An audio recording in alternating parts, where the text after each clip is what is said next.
मोर आउ एक नव वीडियो रे आज आम फकीर मोहन सेनापति उपन्यास 6 माण 8 गुंठर संक्षिप्त धर्मी प्रश्नोत्तर को आलोचना करबा। तो प्रथम प्रश्न है फकीर मोहन सेनापति केबे और केउठी जन्म ग्रहण करथिले। फकीर मोहन सेनापति 1843 मसीहा मकर संक्रांति दिन बालेश्वर जिला मल्लिकाजपुर रे जन्म ग्रहण करथिले। फकीर मोहन का पितृदत्त नाम कौन? फकीर मोहन का पितृदत्त नाम थिला ब्रजमोहन सेनापति। परवर्ती प्रश्न है व्यासकवि फकीर मोहन सेनापति द्वारा रचित 4 गोटी कवितार नाम लिख। व्यासकवि फकीर मोहन सेनापति द्वारा रचित 4 गोटी कवितार नाम है पुष्पमाला, अवसर बासरे, मु हाट बाहुड़ा और पूजा फूल। फकीर मोहन सेनापति समुदाय केते गोटी उपन्यास रचना करथिले और तार नाम लिख। फकीर मोहन सेनापति समुदाय 4 गोटी उपन्यास रचना करथिले, तार नाम है 6 माण 8 गुंठ, मामू, प्रायश्चित और लछमा। परवर्ती प्रश्न है फकीर मोहन सेनापति समुदाय केतोटी गल्प रचना करथिले। फकीर मोहन सेनापति समुदाय 20टी गल्प रचना करथिले। फकीर मोहन सेनापति को कहीं व्यासकविर आख्या दि जाए।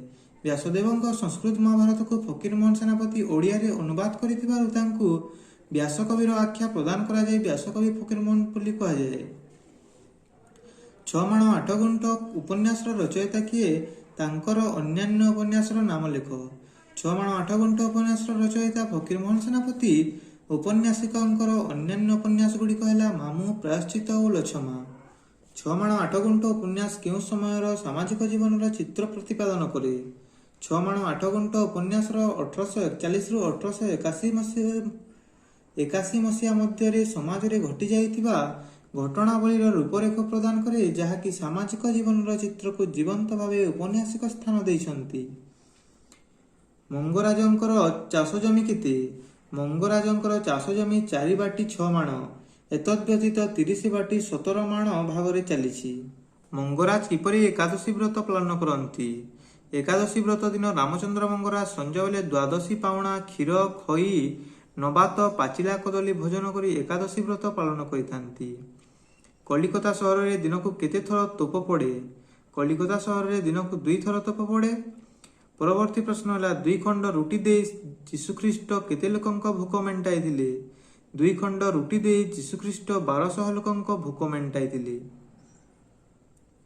परवर्ती प्रश्न है 6 माण 8 गुंठ मुख्य चरित्र किए, तांकर परिचय कौन थिला? 6 माण 8 गुंठर मुख्य चरित्र रामचंद्र मंगराज 7 वर्ष बयस बापा माँ छेउंड होई बुलुथिले। पैसा अभाव शुद्धि हो पारि नथिले। घरर चाल को छपर करि पारि नथिबारु घरर कांथ पड़िथिला। मंगराज थिले गरीब और भूमिहीन। मंगराज श्याम मल्ल को काहींकि किपरि साहाय्य करिथिले?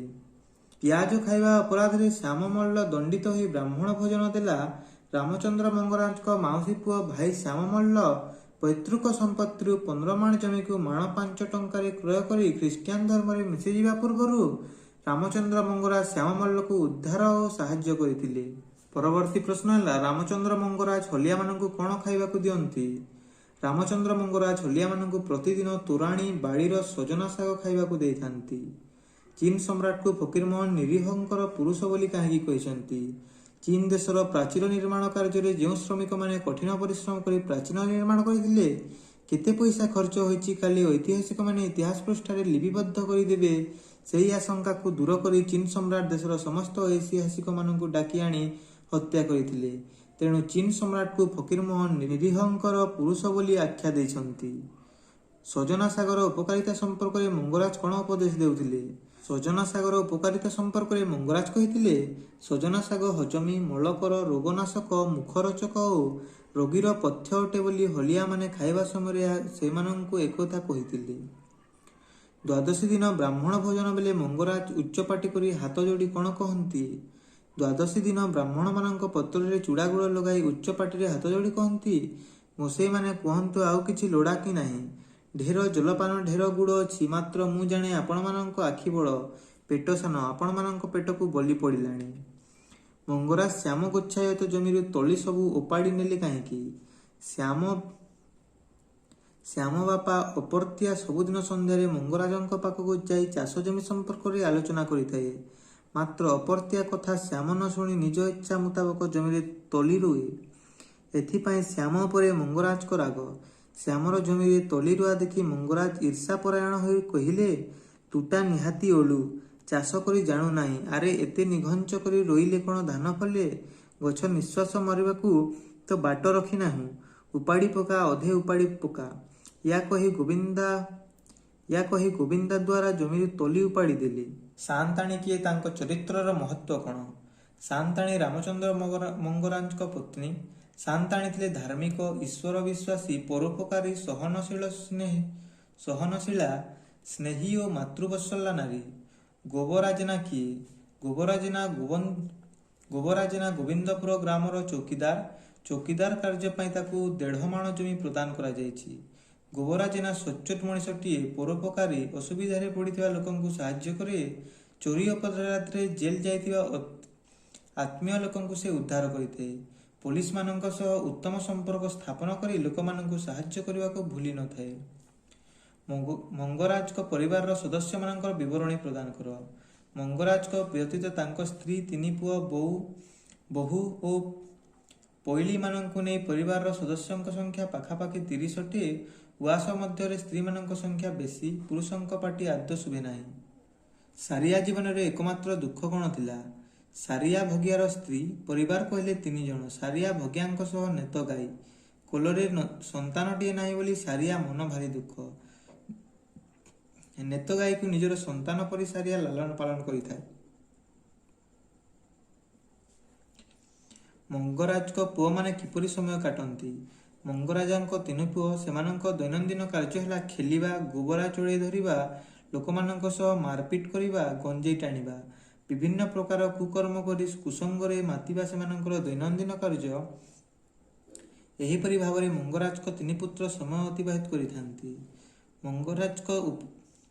ମଙ୍ଗରାଜଙ୍କ ଉଆସରେ ରାତି ଅଧ ଯାଏ ମାଛ ହାଟ ବସିଲା ପରି ଘୋ ଘୋ ଶବ୍ଦ କାହିଁକି ହୁଏ? ନାନା ପକ୍ଷୀ ବୃକ୍ଷରେ ବସା କଲା ପରି ମଙ୍ଗରାଜଙ୍କ ଉଆସରେ ବାଳ ବିଧବା, ଯୁବତୀ ବିଧବା, ଆଜନ୍ମ ବିଧବା, କେହି କେହି ସାଧବା ଆଶ୍ରୟ ନେଇଥାନ୍ତି। ଏମାନଙ୍କ ସହ ଦାସୀ, ପୋଇଲୀ ମାନଙ୍କର ଉପସ୍ଥିତି। ସେମାନଙ୍କର କଥାବାର୍ତ୍ତା ରାତି ଅଧ ଯାଏ ଚାଲିଥାଏ। ସେଥିପାଇଁ ରାତି ଅଧ ଯାଏ ଉଆସ ମଧ୍ୟରେ ମାଛ ହାଟ ବସିଲା ପରି ଘୋ ଘୋ ଶବ୍ଦ ଶୁଭୁଥାଏ। ଚମ୍ପାର ଚାଳିକୁ ମରାଳ ମାଳିନୀ ବୋଲି କାହିଁକି କୁହାଯାଇଛି? ଚମ୍ପାର ଚାଳିକୁ ଔପନ୍ୟାସିକ ଉପମା ଏବଂ ଉପମେୟ ଦେଇ ସୁନ୍ଦର ଭାବରେ ପରିକଳ୍ପନା କରିଛନ୍ତି। ମରାଳ ଏକ ପକ୍ଷୀ। ସେ କେତେବେଳେ ଗୋଡ଼ରେ ଆଉ କେତେବେଳେ ଖଣ୍ଡି ଉଡ଼ା ଦେଇ ଚାଲେ। ଗୋହିରୀ ମଝିରେ ଚମ୍ପା ମାଣିଆ ବିନ୍ଧା ପଣତ କାନି ଉଡ଼ାଇ 2 ହାତ ଡେଣା ଦୋହଲାଇ ଚାଲିବା ସମୟରେ ତାଙ୍କୁ ମରାଳ ମାଳିନୀ ବୋଲି କୁହାଯାଇପାରେ। କାଳିଦାସ ଚମ୍ପାର ରୂପ ବର୍ଣ୍ଣନାର ନମୁନା କ'ଣ ରଖିଯାଇଛନ୍ତି? ଚମ୍ପାର ରୂପ ବର୍ଣ୍ଣନାରେ କାଳିଦାସ କହିଛନ୍ତି, ତନ୍ୱୀ ଶ୍ୟାମା ଶିଖରୀ ଦଶନା ପକ୍ୱ ବିମ୍ବାଧରୋଷ୍ଠୀ। ଅର୍ଥାତ୍ ତନୁ ବୋଳନ୍ତେ ଶରୀର। ଚମ୍ପାର ତନୁ ଥିବାରୁ ସେ ତନ୍ୱୀ। ଶ୍ୟାମା ବୋଳନ୍ତେ କାଳିଆ ନୁହେଁ କି ଗୋରା ନୁହେଁ, ଶ୍ୟାମ ବର୍ଣ୍ଣା। ଶିଖରୀ କହିଲେ ପାହାଡ଼। ଦଶନ ବୋଳନ୍ତେ ଦାନ୍ତ। ଚମ୍ପାର ଛାମୁ ଦାନ୍ତ 2 ଗୋଟି ବାହାଡ଼ା ହୋଇ ଗୋଟିଏ ଚଢ଼ିଯାଇ ପର୍ବତ ଶୃଙ୍ଗ ପରି ଟେକି ହୋଇ ରହିଛି। ପକ୍ୱ ବୋଳନ୍ତେ ପାଚିଲା। ବିମ୍ବ କହିଲେ କୁଆ ମଇତା। ଅଧର। ଓଷ୍ଠ କହିଲେ ତଳ ଉପର ଓଠ। ପାନ ବୋଳରେ 2 ଓଠ ଲାଲ। ନେତ ଗାଈର ଭୂମିକା କ'ଣ? ନେତ ଗାଈ ସରିଆ ଭଗିଆର ଅତି ପ୍ରିୟ। ନେତ ବଡ଼ ସୁଲକ୍ଷଣୀ। ତାର ଦେହର ରଙ୍ଗ କଳା। ମୁଣ୍ଡରେ ଗୋଟିଏ ଚାନ୍ଦ। ଶିଙ୍ଗ ପତଳା ହୋଇ ଝାମ୍ପରା। ପାଲ ଦଉଡ଼ା ପରି ମୋଟା ପହ୍ନା। କଳିଙ୍ଗ ଗାଈ ପରି ନେତ ଉଚ୍ଚା। ସାରିଆ ଭଗିଆ ପାଖରେ ଗୋଟିଏ ଘରେ ସେମାନେ ଶୁଅନ୍ତି। ନେତକୁ ସାରିଆ ନିଜ ଝିଅ ପରି ପୋଷିଥାଏ। ଆଲିମିଆଁ ତାଙ୍କ ପୁଅକୁ ମହାନ୍ତିଙ୍କ ସମ୍ପର୍କରେ କ'ଣ କହିଲା?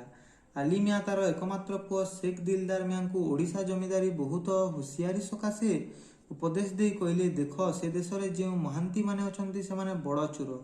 ମୁଁ ହିସାବ କିତାବରେ ଖୁବ୍ ମଜବୁତ ବୋଲି ମୋତେ ଠକାଇ ପାରନ୍ତି ନାହିଁ। ମଙ୍ଗରାଜଙ୍କ ଜୀବନ କ୍ଷେତ୍ରରେ ପ୍ରବାହିତ ହେଉଥିବା 2ଟି ନଦୀର ନାମ କ'ଣ? ମଙ୍ଗରାଜଙ୍କ ଜୀବନ କ୍ଷେତ୍ରରେ ପ୍ରବାହିତ ହେଉଥିବା 2ଟି ନଦୀର ନାମ ହେଉଛି ସାଆନ୍ତାଣୀ ଆଉ ଚମ୍ପା।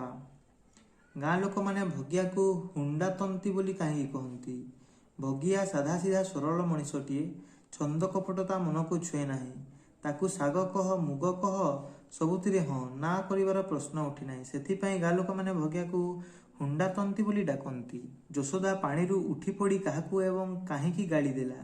ଯଶୋଦା ପାଣିରୁ ଉଠିପଡ଼ି 5 ବର୍ଷର ପିଲା ମାରକଣ୍ଟିଆ ନାଚିକୁଦି ପାଣିକୁ ଗୁଲି କରୁଥିଲା। ଯଶୋଦା ଉପରେ ଗୋଲିଆ ପାଣି ଛିଟିକି ପଡ଼ିବାରୁ କୁତ୍ସିତ ଭାଷାରେ ମାରକଣ୍ଡିଆକୁ ଗାଳି ଦେଲା। ଟାଙ୍ଗୀ ମାଉସୀ କିଏ? ଟାଙ୍ଗୀ ମାଉସୀ ଚମ୍ପା ଅଟେ।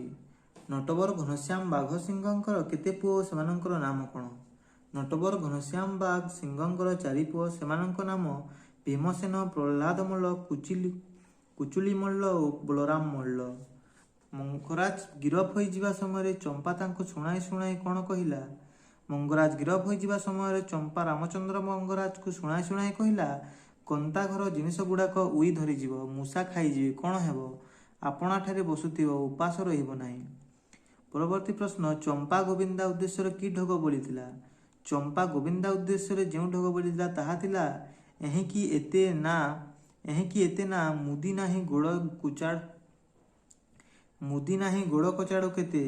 ଆଉ ଗୋଟିଏ ଢଗ ହେଲା, ବୁଦ୍ଧିରେ ବୁଦ୍ଧି ନା ବଲେଇ ପଡ଼ି ଯାଇଛି କୁଦି। ଆଜିର ଅନ୍ତିମ ପ୍ରଶ୍ନ ହେଲା, ଗୋବିନ୍ଦା କାହାକୁ ହତ୍ୟା କରିଥିଲା ଓ କାହିଁକି? ଗୋବିନ୍ଦା ଚମ୍ପାଙ୍କୁ ହତ୍ୟା କରିବାର କାରଣ ଚମ୍ପାଠାରୁ ମଙ୍ଗରାଜ ଘରର ଚାବି ନେଇ ସମସ୍ତ ସୁନା ରୂପାକୁ ହଡ଼ପ କରିବା ପାଇଁ। ଆଜିର ଭିଡ଼ିଓଟି ଏହି ପର୍ଯ୍ୟନ୍ତ ଥିଲା। ଯଦି ଆପଣମାନେ ନୂଆ କରି ମୋ ଚ୍ୟାନେଲଟିକୁ ଆସିଛନ୍ତି, ଦୟାକରି ଚ୍ୟାନେଲଟିକୁ ସବସ୍କ୍ରାଇବ୍ କରିଦିଅନ୍ତୁ ଓ ଭିଡ଼ିଓକୁ ଲାଇକ୍ କରିଦିଅନ୍ତୁ।